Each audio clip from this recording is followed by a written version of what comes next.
So softening again across this survey in terms of the Institute's expectations gauge dipping to 86.3 in September. What are the biggest headwinds for this European economy with Germany at the core right now?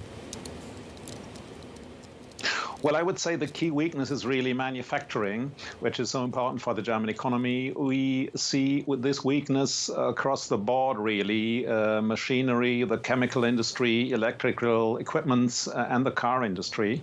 And companies are telling us we are lacking orders.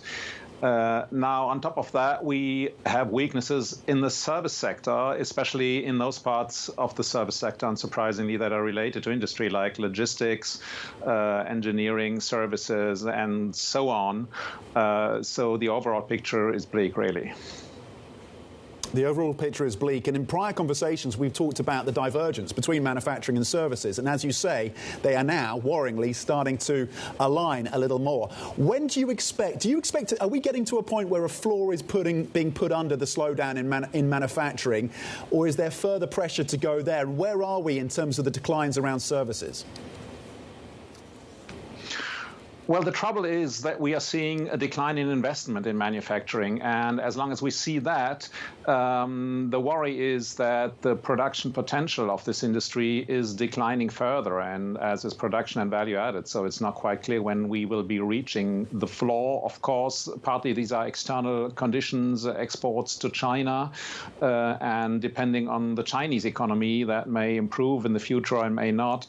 But within Germany, it's difficult to see a floor. It's really a weakness of investment in Germany. A lot of companies are producing for domestic investment. A lot of companies produce equipment for investment, and that's not stabilizing. What we also see is a very low level of investment in construction, and that also has an impact on manufacturing, of course, because a lot of companies are producing equipment for them.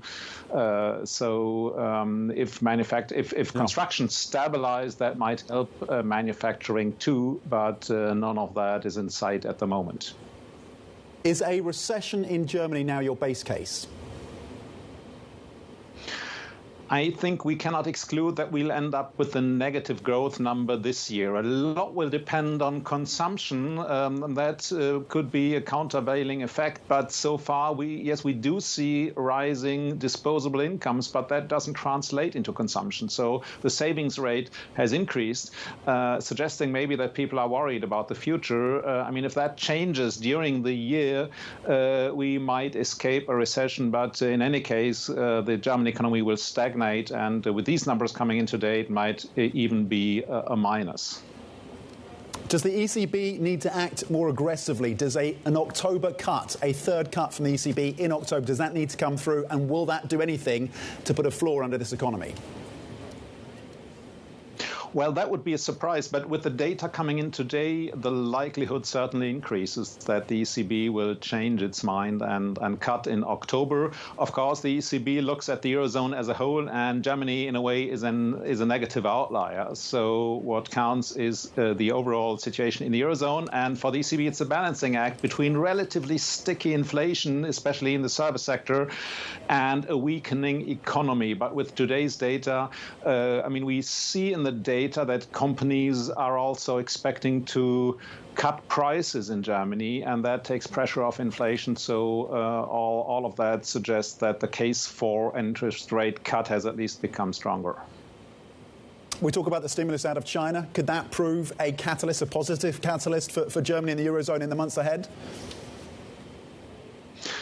The slowdown in China and in Chinese exports is one of the reasons the German economy is in difficulties. If that stabilizes, that would help. It will not alone bring positive growth rates to Germany, but it would be a stabilizing factor. Still, Germany is particularly exposed to the automotive sector, to the car market in China, and the weaknesses of German companies there regarding electric cars are really structural. So it's not quite clear they will benefit if the Chinese economy picks up, but of course it would be a positive overall effect.